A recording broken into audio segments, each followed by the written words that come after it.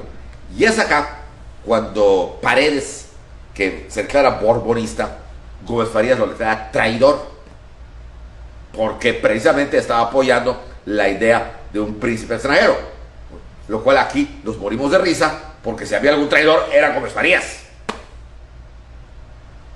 Pero ¿cómo es la vida? Entonces manda detener, los propios soldados se le voltean a Paredes y lo encierran en el castillo de Perote. Entonces Gómez Farías se queda como presidente. Ya todo estaba listo para que avanzara esto, para que avanzaran. Pero lo que quería Polk era pactar lo más rápido posible. Y es ahí cuando Gómez Farías le dice, la forma más fácil de evitar esto, porque había muchos mexicanos, sobre todo en el norte de la República Mexicana, que fue lo que siempre estuvo en cuestión en los labios de los presidentes, inclusive los que hicieron el honor de tomar aquel taller sobre Juárez de los Estados Unidos, inclusive en la boca de Benito Juárez, de entregar el norte a Estados Unidos, eran los más patriotas, eran los que más defendían la soberanía de México, los norteños. Entonces, los norteños se armaron para hacerle frente a la invasión de Taylor. Y entonces, cuando ve Polk que la población sí se está defendiendo, porque Polk pensaba que, repito lo que dijo la vez pasada, que la población mexicana eran como los indios de por allá, indios apaches, comanches. Nunca se imaginó una defensa de la población y que se armaran los norteños, los caciques norteños. No se lo imaginó. Y es cuando Polk empieza a ver que eso se ponía feo. Y para debilitar la defensa, Polk entonces manda a la Armada norteamericana, al mando del general Winfield Scott, para que bloquee el puerto de Veracruz. Y entonces los barcos de guerra norteamericanos bloquean Veracruz y lo bombardean de una manera discrecional. Pero el chiste es que ya el norte invadido de México por Taylor y Veracruz bloqueado por Scott. O sea, lo que pretendía ya era que terminara esto rápido. Pero el hecho de mover a la armada con todos los cañones y con todos los demás ya le estaba costando a Polk una cantidad. Gómez Farías no tenía la popularidad ni tenía el arraigo en México. Aunque saben que hoy en día en los libros de texto nos hacen ver que Gómez Farías, que es el otro, en ese momento Gómez Farías no era querido. De hecho, nunca lo fue. Más que por el grupo federalista proamericano. Entonces, es aquí cuando había que buscar a alguien que fuera tan veleidoso y que le convinieran los tratos, que pudiera pactar una paz ya. Pero ya. Pero evidentemente esa paz con que Estados Unidos se lleve todo lo que quiere. Y es acá cuando aparece el nombre de Santa Anna. Volvió a la guerra de Texas. Comentamos que Santana se entrevistó con Jackson, y eso fue 8 años antes de esto.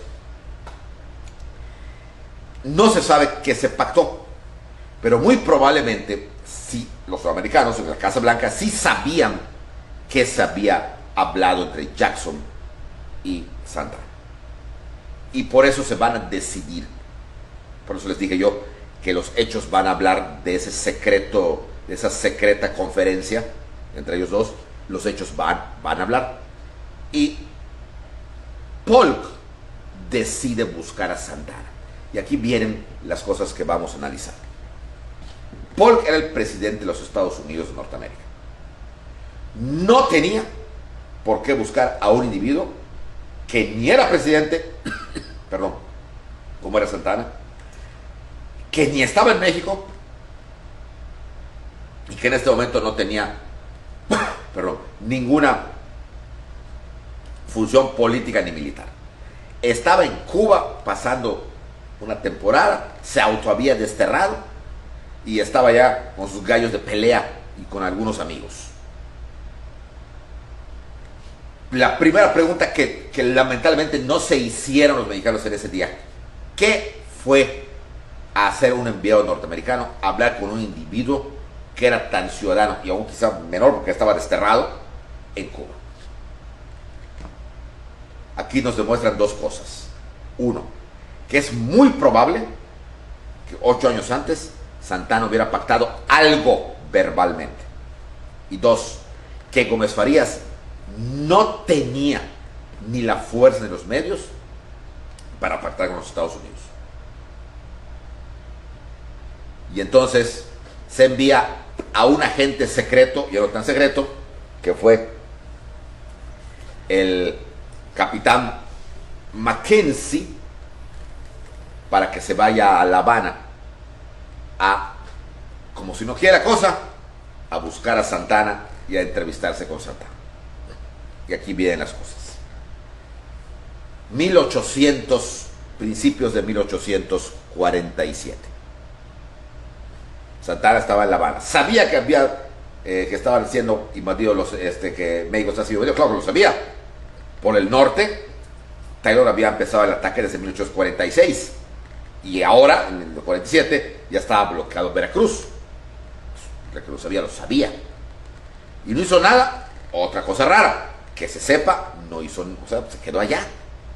Ya podríamos decir que no era su bronca, no era su problema, pero se quedó. ¿Cómo llegaron a contactar a Santana? Y aquí viene una cuestión. Mackenzie va a llegar a La Habana y hay una entrevista. Todo esto, además de que está en el libro, perdón, en el diario del presidente Polk, que lo va a apuntar, también está en los libros de historia. Hay 4 tomos de Mariano Cuevas, donde nos narra detenidamente esto. Mariano Cuevas era sobrino nieto de Luis G. Cuevas, y Luis G. Cuevas fue el secretario de Relaciones Exteriores en esa época. Por lo tanto, conoció los recovecos y no tendría nada de extraordinario que se le hubiera comentado al sobrino nieto y que le haya mostrado quizás documentos secretos en ese entonces. La obra se llama Historia de México. Son 4 tomos. Ya es un libro, es una colección muy antigua, no se vende en las librerías, más que cuando hay alguna feria de libro o algo por el estilo, pero se pueden conseguir. Son 4 tomos de Mariano Cuevas. Interesantísimo. Bueno, ¿qué nos dice ella? Porque nadie más lo dice. Bueno, no es que nadie más lo diga, se oculta mucha información. ¿Qué ocurrió? ¿Cómo se van a contactar con él? Llega a Cuba también, procedente de Cizal, Yucatán, un personaje federalista y proamericano, que había estado como diputado en México. Por sus ideas federalistas lo habían querido apedrear. Estuvo en Yucatán y de ahí cruza a Cizal. El señor Manuel Crescencio Rejón. Para los abogados muy importante porque fue el creador del juicio de amparo. Bueno, Rejón era un federalista consumado, fanático del federalismo. al grado tal de que daría su vida por el federalismo y admiraba, como todos los federalistas, a los Estados Unidos.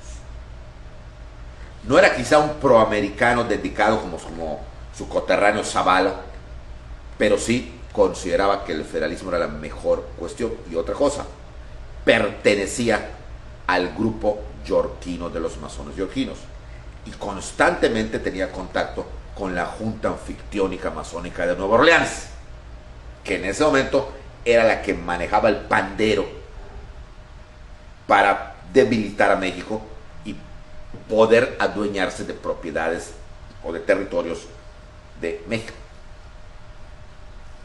Bueno, llega a La Habana. ¿Y a qué va a llegar a La Habana? Porque tenía instrucciones de la Junta Anfictiónica de Nueva Orleans.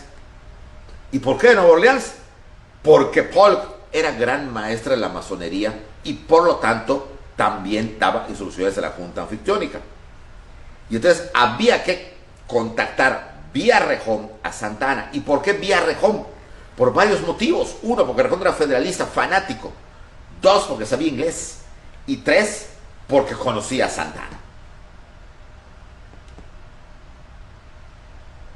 Y entonces, en el malecón, mirando el morro, se entrevista en esa famosa entrevista secreta entre Rejón y Mackenzie.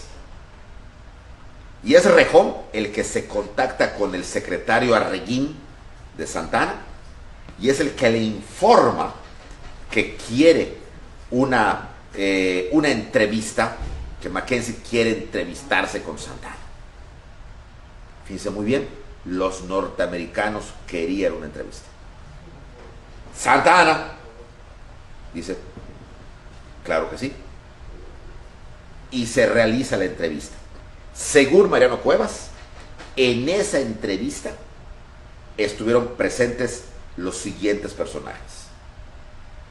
En la mesa, una mesa de playa, por así decir, que tenía Santa Anna en La Habana, se sienta Santa Anna, enfrente de él Mackenzie, y a los lados Rejón, que era el traductor, y Arreguín, que era el secretario particular.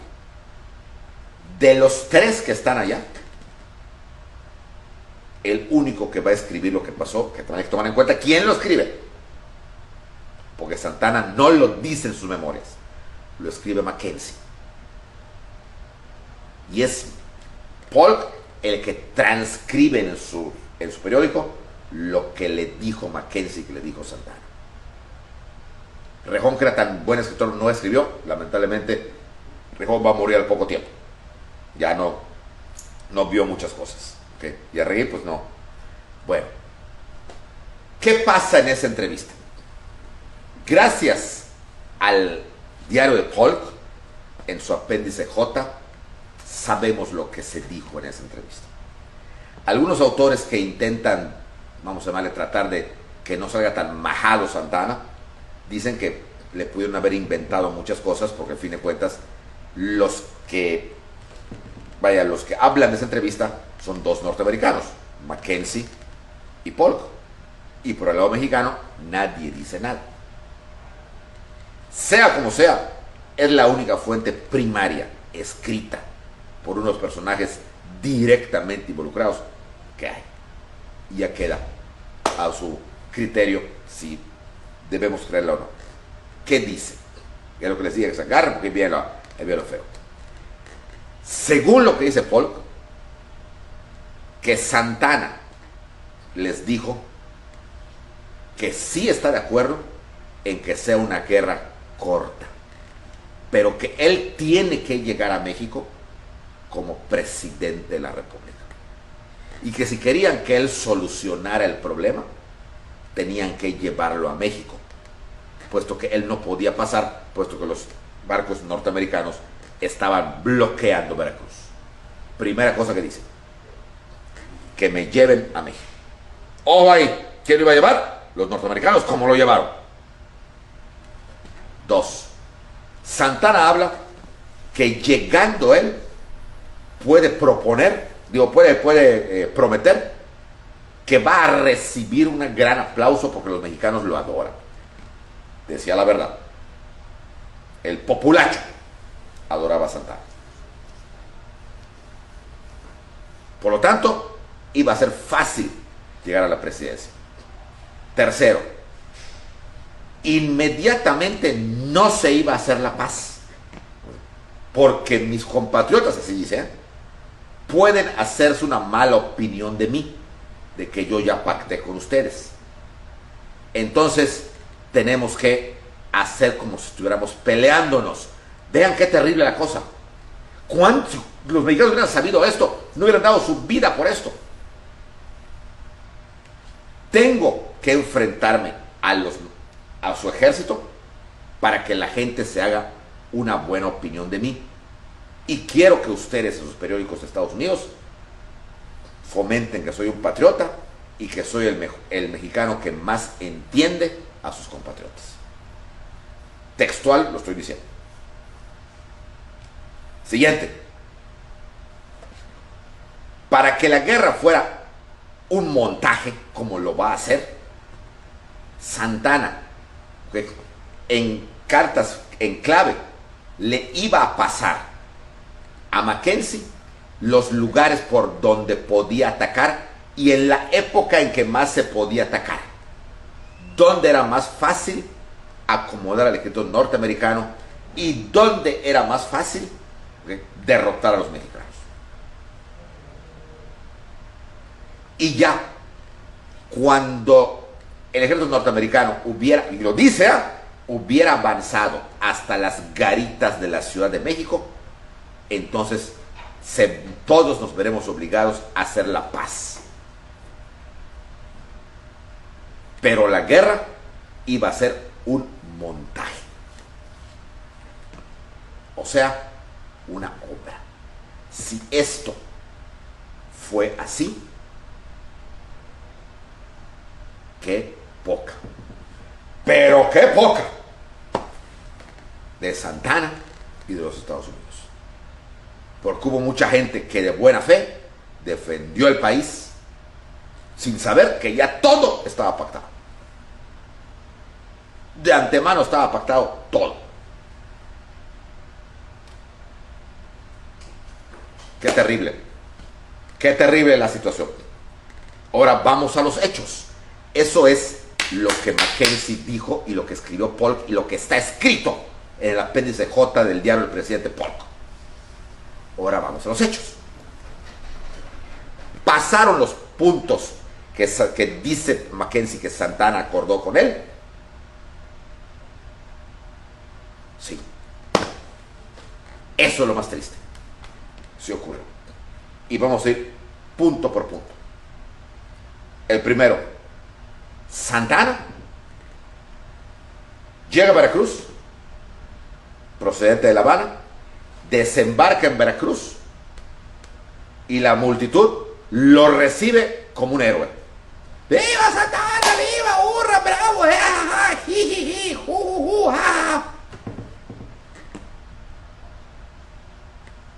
¿Cómo cruzó el bloqueo de los norteamericanos? Serían tan brutos los norteamericanos que iban a permitir el paso. No permitían el paso a nadie, mucho menos a Santana. ¿Por qué a él sí lo permitió pasar? Dos, Santana llegaba en la corbeta Saratoga, una corbeta norteamericana, con esa llegaba para entrar a Veracruz.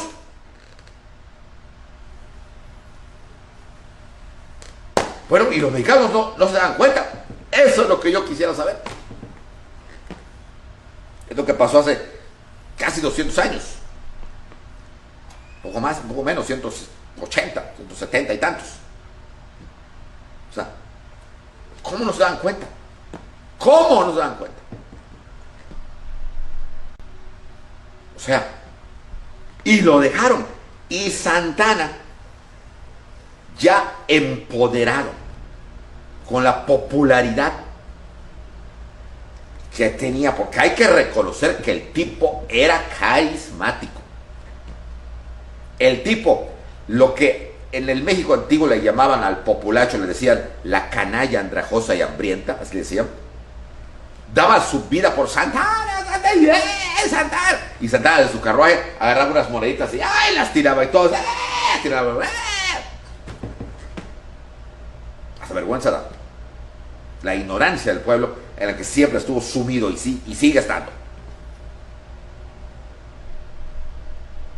Pues Santana recorre a clamar por el pueblo de Veracruz a México. Y en todos lados dice, ¡viva, viva, viva, viva! Puebla, ¡viva, viva, viva! Todo, ¡viva, viva, viva!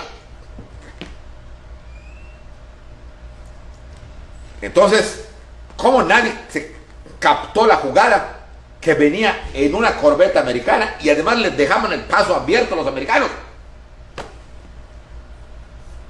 De ahí llega a la Ciudad de México. Y aquí viene la otra segunda sospecha y muy grande. En México, el presidente interino Gómez Farías lo recibe con aplausos. ¡Viva, hurra, bravo! El viejo Gómez Farías está en la fiesta y abraza a Santana y alaba a Santana. Aquí solo hay dos cosas, jóvenes. Solo hay dos cosas. O Gómez Farías era un auténtico y un patético imbécil, o ya sabía a lo que iba Santana. Lo primero, no parece ser que don Valentín haya sido así. Pero lo segundo, su relación con los norteamericanos están totalmente fundamentadas. Por lo tanto, es lógico suponer de que él, como agente extraordinario de Polk, ya sabía a lo que iba Santana. Por eso lo aplaudió. Porque ya sabía que esto ya se iba a terminar a favor de los Estados Unidos. Entonces, hay un refrán que dice, tanto peca el que mata a la vaca como el que le jala la pata. Y si condenamos a Santana, condenemos a don Valentín. Santana está enterrado en una tumba particular en el cementerio del Tepeyac. Pero don Valentín en la rotonda de los mexicanos ilustres. Es una vergüenza.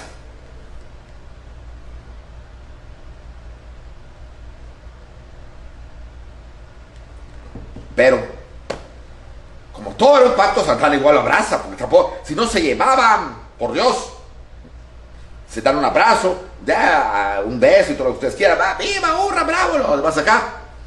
Y Santana, en vez de quitar a don Valentín, lo ratifica, porque le dice, tú quédate, vale,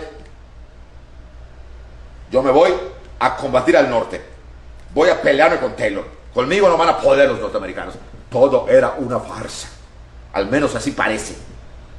Entonces Santana arma un ejército y además de que hubo leva, eso sí hubo, pero además mucha gente, por ser Santana, vamos contigo, vamos de la vida, Santana, Santana, viva Santana. O sea, Santana va a llegar hasta Saltillo, donde ya estaba entrando el ejército de Taylor.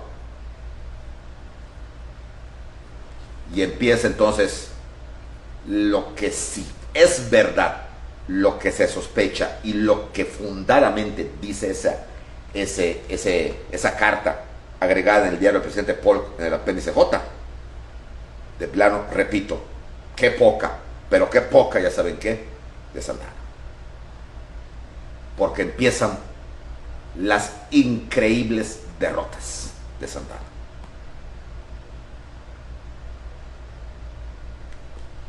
Una tras otra, La Angostura, Saltillo, Monterrey, empieza y obviamente al ser derrotado Santana, iba retrocediendo,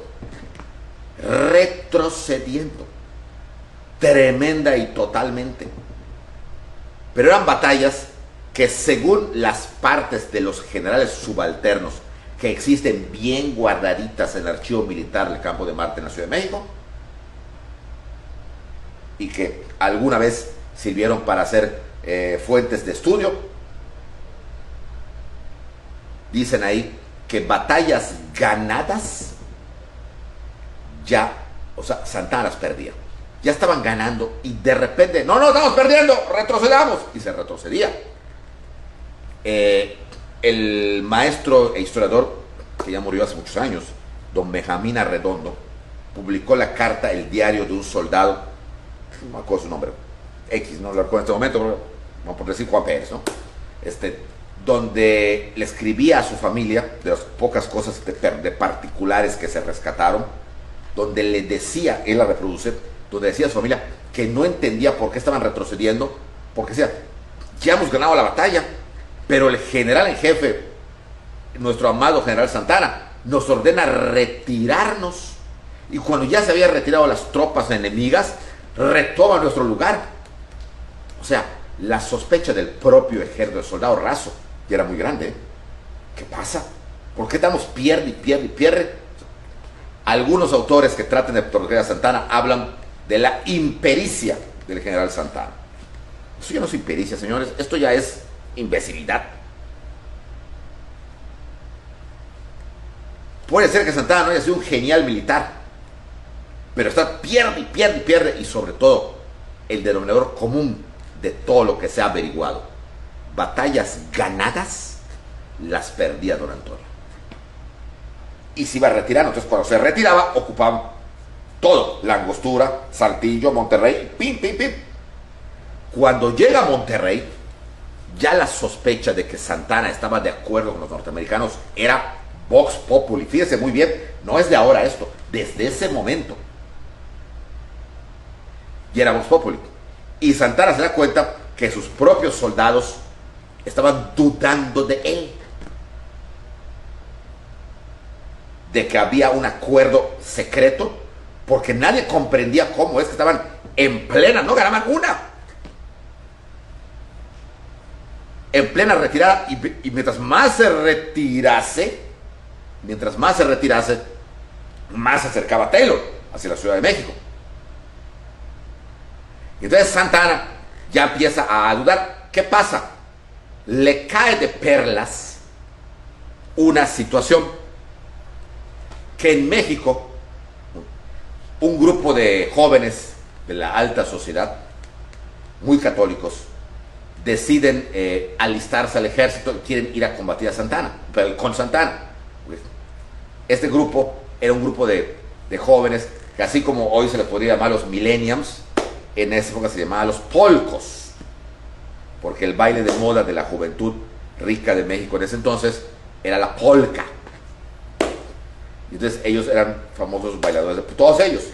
Y les salió el patriotismo y dijeron, vamos, o sea, vemos que está, dale, está retrocediendo, vamos a ayudarlo, tenemos dinero, compramos armas, lo que sea. ¿Okay? Y entonces se presentan con Gómez Farías, que eran como unos 500 de las familias, las más importantes familias de México, para ofrecer sus servicios. Gómez Farías les agradece. Pero aquí viene la cuestión. Gómez Farías, en vez de mandarlos con Santana, decide mandarlos a Veracruz, que mejor vayan a Veracruz a defender Veracruz, lo cual eso no les gusta a los polcos. Oye, ¿por qué Veracruz? No, porque allá es más peligroso. Pero porque allá está más fácil. Aún no han bombardeado. No, nosotros nos estamos alistando para ir al norte, no para ir a Veracruz. No, que sí, que no, que sí, que no, que sí. Okay. Empieza un pleito entre este grupito y el presidente Gómez Farías, que termina, como los polcos, se les decía, ya tenían armas, entonces se rebelan contra Gómez Farías. Entonces se arma una rebelión en plena Ciudad de México contra el presidente interino, que era Gómez Farías. Cuando Santana se entera, dice, es mi salvación. Dejo el frente del norte, me voy a México a solucionar este problema, quito a Gómez Farías, le echo toda la culpa a él. Fíjense qué veleidoso y qué poca, como ya digo y lo digo otra tercera vez, qué poca tenía Santana. Le echo toda la culpa a Gómez Farías, ¿okay? Y con esto dejan de sospechar de mí. Le cae como perlas esta rebelión llamada los polcos a Santana. Entonces Santana deja el norte en manos de otros generales, ¿okay? Y se va a México. Como él era el presidente, o sea, el otro era el interino, Santana quita a Gómez Farías y se pone como presidente para solucionar este problema. Gómez Farías agarra el camino a Veracruz y de repente lo vemos aparecer a los 2 meses de nuevo en Washington. Qué basura, ¿verdad? Qué basura estaba pasando todo esto. Era un basurero todo esto. Santana en México, amigo de los polcos, había evitado la sospecha de los soldados norteños y casualmente, después de Gómez Farías huye para Veracruz, casualmente Scott bombardea Veracruz.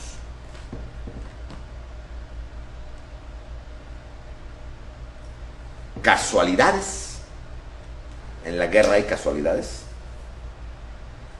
Evidentemente la orden tuvo que venir de la Casa Blanca, pero ¿por qué no habían bombardeado durante los 8 meses antes que estaban ya ahí bloqueando? Santana dijo que bombardeen, se lo dijo a Mackenzie. Gómez Farías tuvo algo que ver en esto. Cosas verdaderamente extrañas que pasaron en ese momento, pero súper extrañas. Pero Santana, si fue él el que le dijo o sugirió que bombardeen Veracruz, ¿para qué lo sugirió? Para volver él a la carga y que se quite la sospecha total de que estaba pactando con los norteamericanos. Y entonces empieza ahora sí el bombardeo a Veracruz. Santana vuelve a levantar otro ejército, otra vez, porque eso sí, tenía esa facilidad. La gente, repito, lo seguía y lo seguía.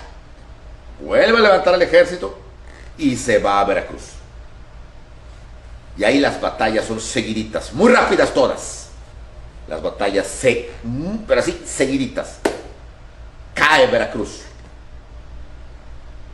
Santana se retira a Jalapa. Cae Jalapa. Santana entonces pide refuerzos. ¿Verdad? Mentira. O sea, ya no se sabe. Se pone en un lugar llamado Cerro Gordo. Y en Cerro Gordo pone a sus hombres por un lado del cerro. Por aquí vienen, aquí los vamos a sorprender. Y los americanos vienen por el otro lado. O de plano era muy bruto Santana, o de plano era un montaje. Los americanos lo sorprenden completamente por el otro lado donde él había puesto a los soldados. Y pierde el Cerro Gordo. Y Santana se va retrocediendo. Y los norteamericanos llegan a las garitas de la Ciudad de México. Padierna, Molino del Rey, Churubusco y Chapultepec. Las 4 últimas batallas, todas perdidas. Todas.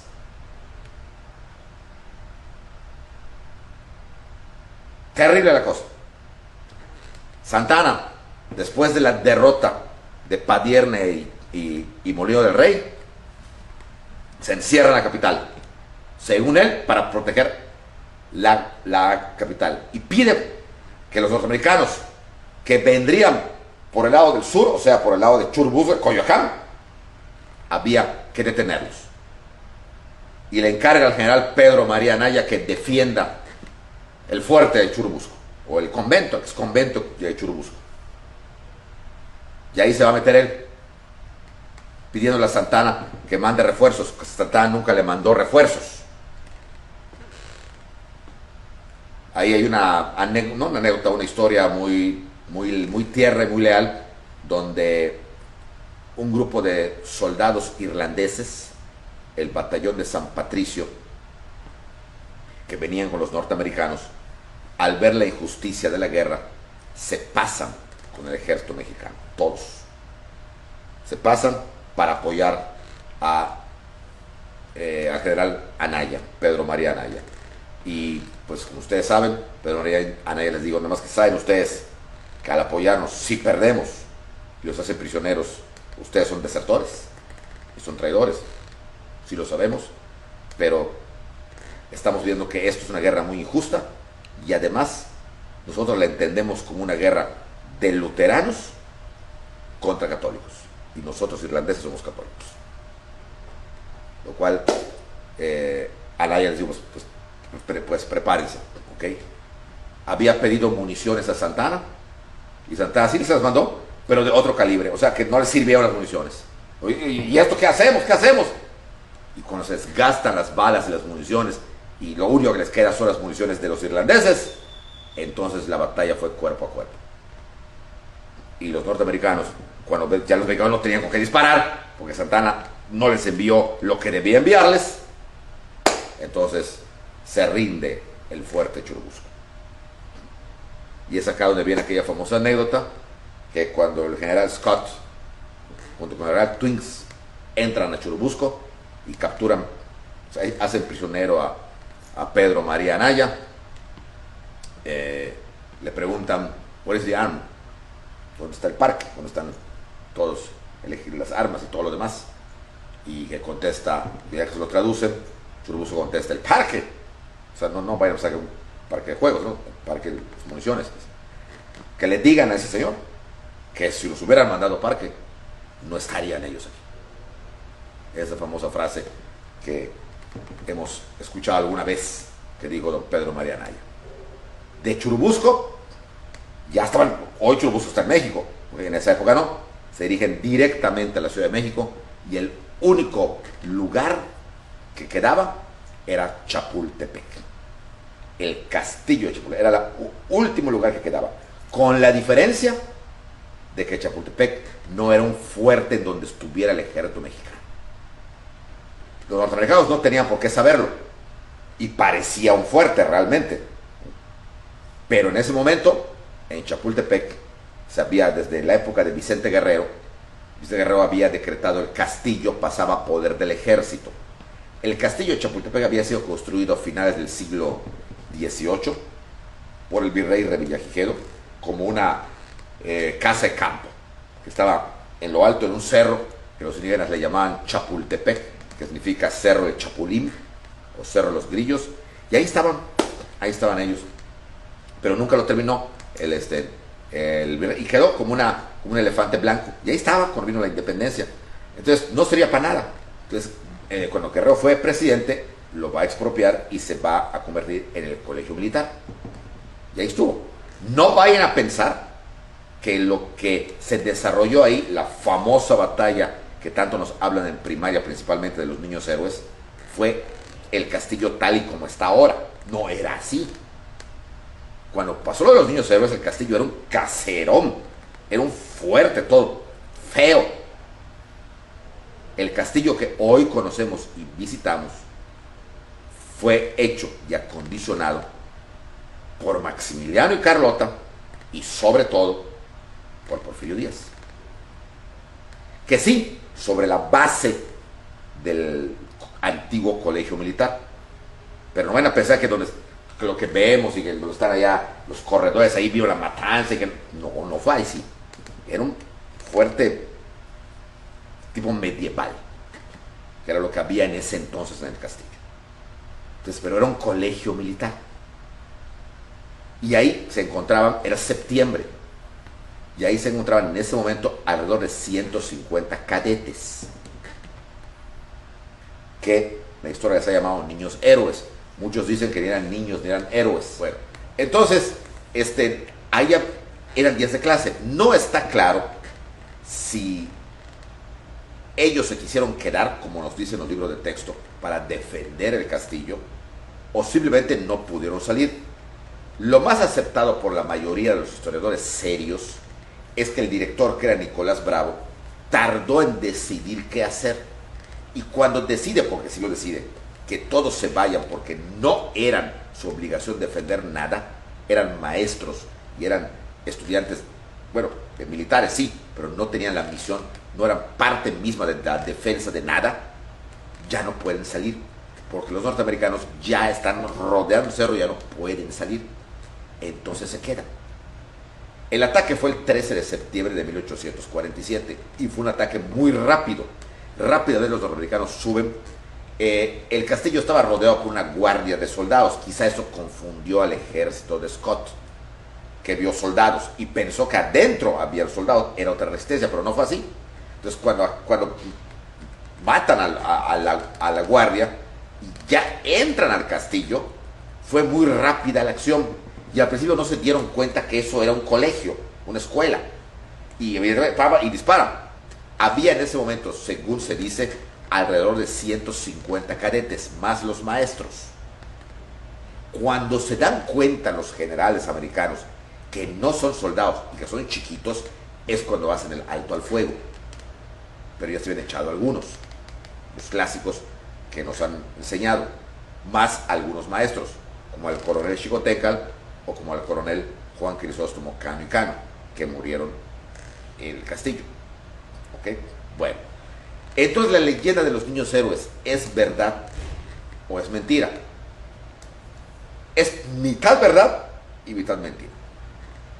Muchos dicen, es que no eran niños, ya eran grandes, ya eran jóvenes, niños, se entiende que son niños de 7 u 8 años. A ver, hasta hoy la ley solo tiene dos apartados en cuanto a la edad, niño o adulto.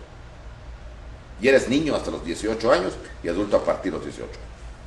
Por lo tanto, no está mal llamarles niños, porque la mayoría estaban entre los 15 y los 18 años. De hecho, había uno de 13. Es cierto, había otros mayores. Agustín Melgar, Juan de la Barrera, parece que pasaban los 20, 22, 23. Pero la mayoría estaban dentro de la categoría que hoy entendemos, que se ha entendido siempre, como niño. Desde ese punto de vista jurídico, eran niños. ¿Ok? Segundo, pasó lo que nos dicen que pasó. No podemos saber si ellos estaban en plena defensa o si estaban huyendo para salvarse y los venadearon. Eso es algo que pasó tan rápido que ni un ejército ni el otro lo puede decir con seguridad, y nosotros hoy a la distancia no lo podemos saber. El hecho es que sí se murieron 6 y otro tanto quedaron heridos o cayeron prisioneros. Cuando se dieron cuenta los norteamericanos, hicieron el alto el fuego, pero ya se habían echado a varios. En este sentido, todos los que participaron allá, si unos fueron héroes los que murieron, pues también los que se quedaron allá, lo que pasa es que vivieron. ¿Okay? Ahora, lo más controversial, existió la hazaña de Juan Escutia. En ningún documento está registrado que esto haya pasado, y mucho menos que el que se haya tirado se llame Juan Escutia. Eso es una traición, tradición. Ahora, ¿qué ocurrió? ¿De dónde salió? Porque tiene que tener una base de verdad. ¿De dónde salió? Lo que sí ocurrió, porque eso sí está registrado, es que en la batalla de Molino del Rey, un soldado anónimo del batallón de San Blas, uno de los batallones de Santa Ana, al ver que los norteamericanos estaban tomando las instalaciones del Molino del Rey, Molino del Rey es un lugar donde estuvo el Estado Mayor Presidencial. ¿Okay? Se llama así porque se hizo en honor al rey de España en la época colonial. Y como buen molino tenía una torre.